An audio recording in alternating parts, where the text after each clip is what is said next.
Selamat malam. Kasus gagal ginjal akut anak kembali terjadi. Ada 2 kasus di Jakarta, satu sudah terkonfirmasi sebagai kasus gagal ginjal akut anak dan satu lagi masih suspek. Hari ini ada di Solo, ya, di Solo Jawa Tengah ada kasus gagal ginjal. Belum masuk kategori akut karena masih dalam proses pantauan. Tapi apapun itu, ini mengingatkan kita pada problem atau masalah pada Oktober hingga November 2022 lalu yang kita mungkin mengira sudah selesai, sudah bisa kemudian tidak akan lagi terjadi kasus serupa, tapi kembali terjadi. Jadi kita malam ini mau ngobrol dengan sejumlah narasumber soal sebenarnya ini penyebabnya apa, bagaimana menyelesaikannya, karena kepentingan kita semua adalah menjaga kesehatan dan kualitas sumber daya manusia Indonesia di masa depan, mulai dari anak-anak kita saat ini. Anda menyaksikan obrolan malam, saya Christian Grich bersama Anda.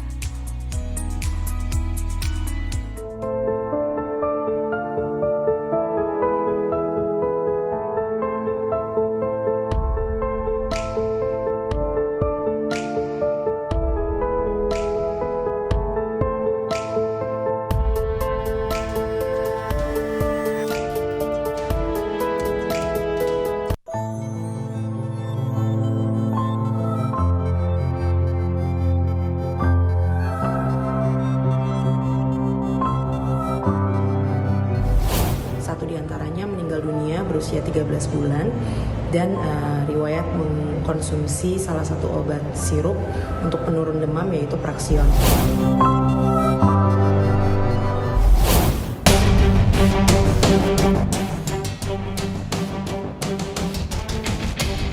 Gagal ginjal akut kembali membuat takut. Setelah sempat tidak ada kasus baru sejak Desember silam, kini publik kembali dikejutkan dengan temuan gagal ginjal di Jakarta. Satu kasus terkonfirmasi dengan korban meninggal dunia berusia 13 bulan dan satu suspek masih dalam perawatan. Dengan tambahan tersebut, total gagal ginjal akut pada anak telah mencapai 326 kasus. Meski belum mendapat laporan dari daerah lain, Ikatan Dokter Anak Indonesia memutuskan untuk menghentikan sementara penggunaan Praxion. Sebelumnya, Praxion masuk dalam daftar obat aman dalam rilis BPOM Desember silam.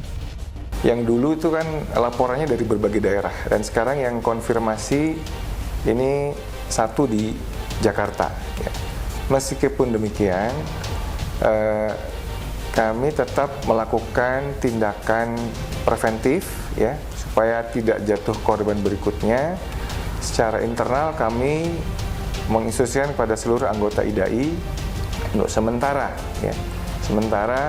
menghentikan dulu, ya, penggunaan obat sirup dengan merek Praxion ini sampai nanti ada hasil resmi dari yang berwenang.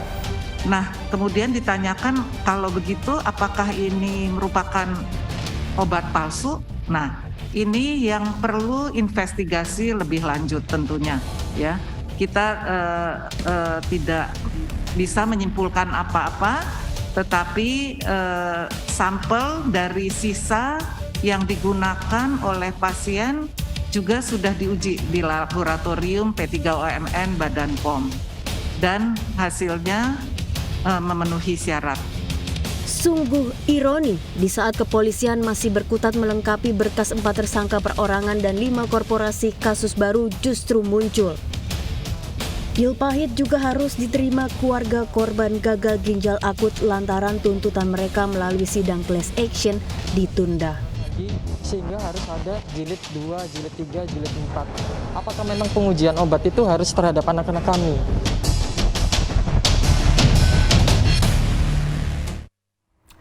Lagi-lagi terjadi, ini yang menjadi concern kita bersama. Kenapa harus kembali terjadi? Karena bukan persoalan angka, tetapi ini adalah soal, saya katakan dari awal, ini adalah soal masa depan bangsa. Anak-anak kita tentu harus dijaga kualitas, salah satunya adalah kualitas kesehatan. Saya akan ngobrol dengan sejumlah narasumber. Saya perkenalkan yang bergabung di studio BTV terlebih dahulu. Saya perkenalkan ada Mas Awan Priyadi, tim advokasi keluarga korban gagal ginjal anak. Selamat malam, Mas Awan. Selamat malam, Mbak Christian. Ya, terima kasih sudah hadir di studio BTV. Ada 3 narasumber yang bergabung secara virtual. Saya sapa, selamat malam. Pak Syahril, Muhammad Syahril, juru bicara Kementerian Kesehatan. Selamat malam Pak Syahril. Ya, selamat malam, salam sehat semuanya. Ya, salam sehat semuanya. Ada Ibu Kurniasi Mufidayati, Wakil Ketua Komisi 9 fraksi DPR RI fraksi PKS. Selamat malam Bu Kurniasi. Selamat malam, Assalamualaikum, salam sehat buat semuanya. Waalaikumsalam, salam sehat juga Bu. Kemudian ada farmakolog dari Universitas Gadjah Mada, Ibu Zulis Ikawati. Selamat malam Bu Zulis. Selamat malam Mbak Frisian, selamat malam semuanya pemirsa. Selamat Salam malam, sehat. selamat malam. Saya ke Bu Kurniasi. Bu Kurniasi, tentu ini saya nggak tahu terhitung berapa banyak di DPR ada rapat dengar pendapat, juga bertemu dengan termasuk mungkin Mas Awan dengan para keluarga korban gagal ginjal anak. Kan harapannya adalah tidak hanya menyelesaikan kasus yang terjadi pada November hingga Desember lalu, tapi harapannya kan juga tidak terulang lagi Bu. Tapi kali ini buktinya terulang lagi Bu. Dan lebih miris lagi atau diduga karena obat yang justru masuk kategori obat yang dinyatakan aman oleh Badan POM. Bu Kurniasi. Ya, terima kasih Mbak Krista, Mbak Frisian ya. Jadi kita memang di Komisi 9 pada bulan November itu sudah membahas langsung pada saat pertama kali muncul kasus gagal ginjal akut pada anak ya. Semua stakeholder kita undang, Kemenkes, BPOM, ya, IDAI, dan beberapa stakeholder yang lainnya kita undang. Dan di situ kita meminta ada pertanggungjawaban dan negara hadir, pemerintah hadir untuk memberikan tanggung jawabnya terhadap adanya kasus gagal ginjal akut pada anak.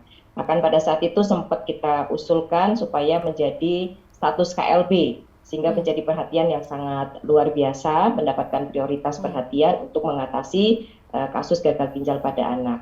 Nah, pada rapat bulan November saat itu, kita ada beberapa poin yang sudah kita hasilkan, yaitu untuk Kemenkes dan BPOM kan memang beda tusinya, jadi masing-masing ada tugas dan fungsinya. Untuk Kemenkes, kita berharap meminta dan mendesak kepada Kemenkes untuk memberikan santunan kepada keluarga korban, sesuai dengan peraturannya tentu saja, dan menjamin pengobatan kepada anak-anak kasus gagal ginjal akut sampai sembuh, serta mendesak penegakan hukum kepada industri yang terbukti melanggar standar. Bahkan melibatkan semua stakeholder untuk menyusun regulasi supaya tidak terulang lagi. Regulasi, sistem, protokol mitigasi, mencegah, dan juga penanganan kejadian supaya tidak terulang lagi. Nah, BPOM juga kita sama, ada kesimpulan untuk BPOM pada saat itu kita mendesak pengawasan terhadap bahan baku ini ditingkatkan secara intensif dan juga membangun pengawasan yang lebih ketat lagi dan juga mampu bertindak secara tegas terhadap industri farmasi yang tingkat maturitasnya rendah dan sedang. Kita minta data pada saat itu,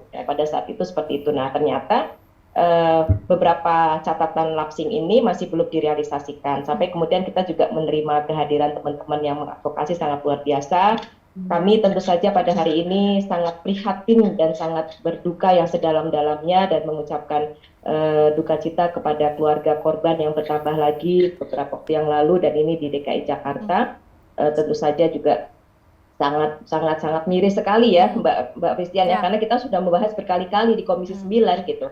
Jadi ada tugas memang masing-masing antara Kemenkes sendiri, BPOM sendiri. Nah, dengan Kemenkes kita sudah membahas setelah kunjungan audiensi dari Mas Awan dan teman-teman. Kami apresiasi kepada Mas Awan dan juga rombongan ya, khususnya keluarga korban yang hadir. Kami pada saat itu menangis bersama karena nggak sanggup mendengarkan cerita betapa seorang anak bangsa, bukan seorang anak tapi banyak 300 anak bangsa harus mengalami situasi yang tidak dikehendaki, dan itu semua obat yang dibeli itu resep dokter. Ya, artinya itu yang kita sayangkan, dan kita sudah komunikasikan dengan dan Pak Menteri Kesehatan pada rapat sampai jam 2 dini hari ya Pak Syafrizal ya, kita rapat sampai dini hari untuk membahas banyak hal, dan Pak Menkes juga berjanji untuk bisa menindaklanjuti dan melaksanakan semua kesimpulan rapat yang sudah dibuat bulan November. Nah, besok pekan depan kita akan mengundang BPOM ya untuk juga membahas terkait dengan kasus ini. Harusnya peningkatan pengawasan BPOM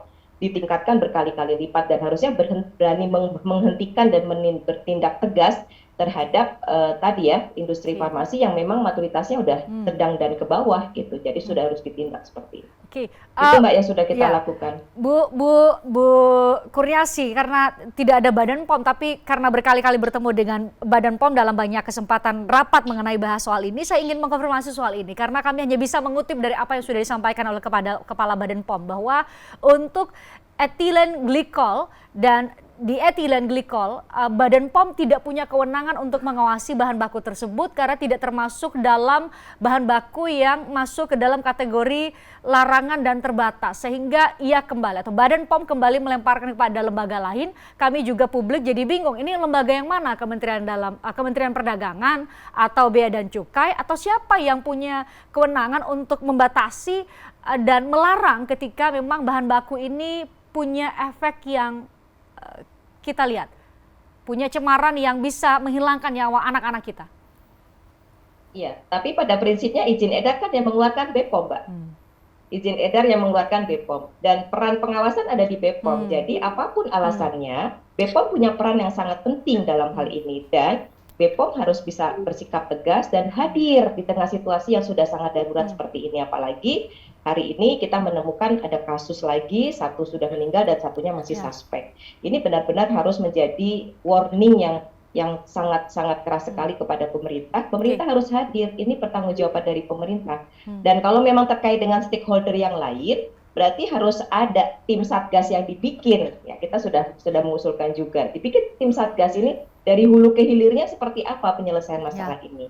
Jadi memang untuk BPOM kita sangat mendesak sekali supaya meningkatkan pengawasan dan menindak secara tegas pelaku usaha farmasi ya yang nakal, yang terbukti melanggar, dan memberikan perlindungan, jaminan kepada masyarakat supaya merasa aman ketika anaknya harus mengkonsumsi obat. Sekarang saya seorang ibu, seorang nenek gitu ya, itu juga kan deg-degan juga kalau mau beli obat nih aman nggak ya, kan kayak gitu. Ya.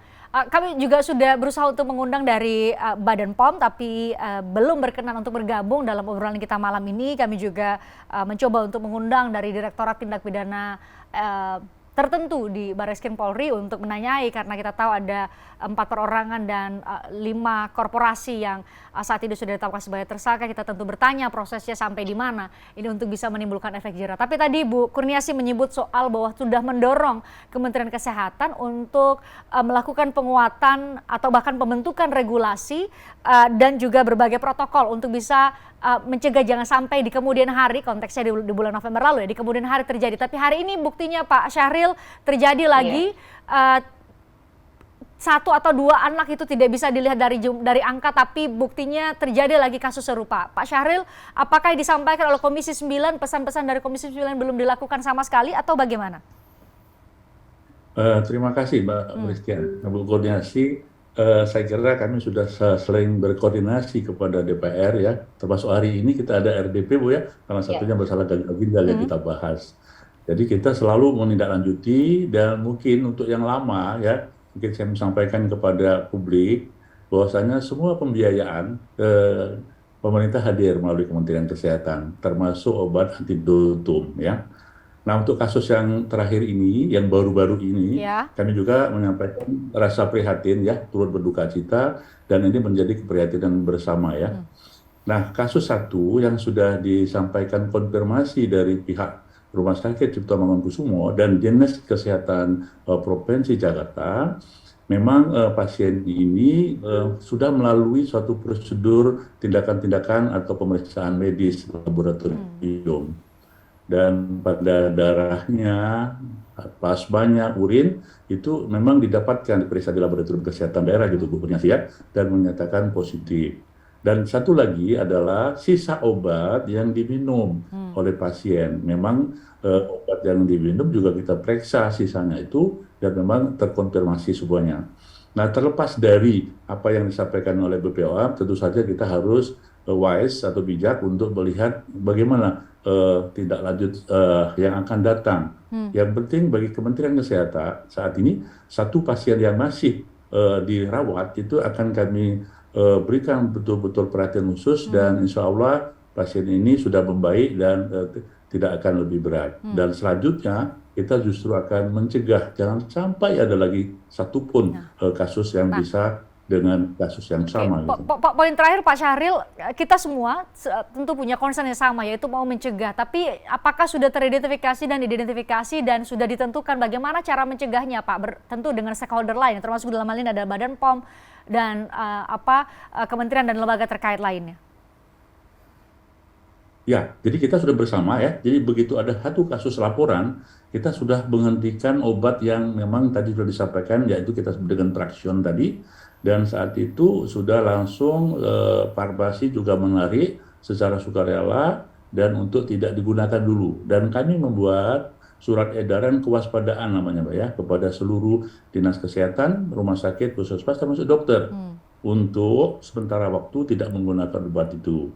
Dan tentu saja untuk kehati-hatian, maka kita harus menindaklanjuti dengan obat-obat yang lain. Dengan cara apa? Yaitu obat-obat yang sudah dipublish aman oleh Badan POM, tentu saja Badan POM tentu saja harus dipertimbangkan oleh orang tua, terutama jangan terlalu cepat-cepat untuk minum obat yang saat ini memang sedang ramai dibicarakan. Konsultasikan dulu dengan dokter, sehingga insya Allah akan lebih aman penggunaannya gitu Pak. Oke, baik.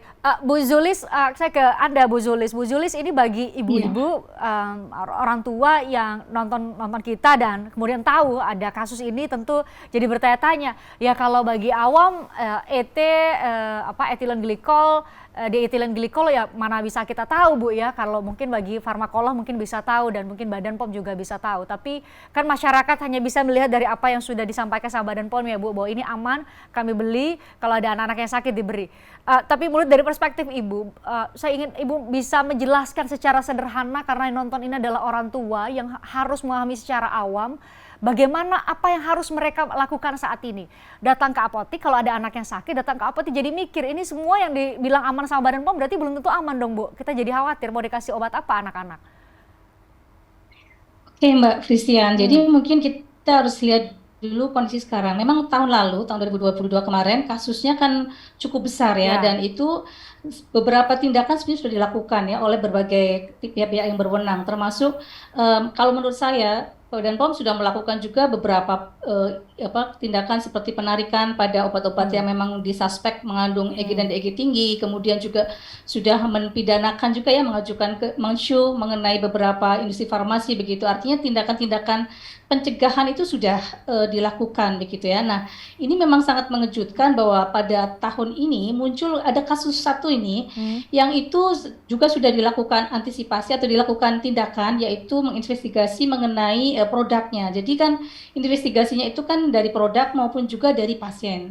Data yang kami peroleh itu memang ada indikasi bahwa menurut data yang dari Labkesda kemarin disebutkan bahwa ada DEG di dalam darah pasien, tetapi sebetulnya kalau kami hitung atau kami lihat kalkulasikan sebenarnya sangat kecil ya, artinya untuk bisa menimbulkan efek toksik sebetulnya kalau menurut pendapat saya. Dan juga dari P3OMN juga melakukan analisis terhadap sampel, dan juga tadi siang kita mendengarkan dari press conference dari Badan POM itu sudah juga dilakukan investigasi dan ternyata semuanya masih memenuhi syarat.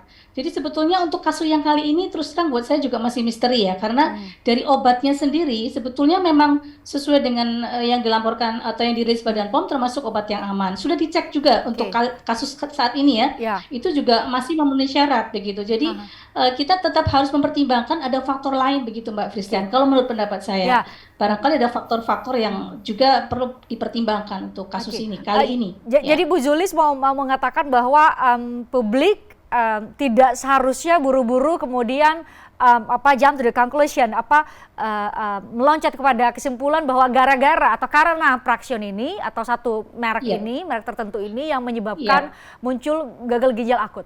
Berapa lama dari kacamata bidang keilmuan Ibu, berapa lama kami harus menunggu? Berapa lama orang tua saat ini yang mungkin uangnya hanya cukup buat beli Traxion atau obat-obat sejenis, percaya saja sama Badan POM atau yang ditulis itu aman, dia beli Bu? Berapa lama kami bisa menunggu dan siapa yang punya otoritas untuk bisa kami percaya untuk mengatakan bahwa obat ini aman, obat sirup ini aman?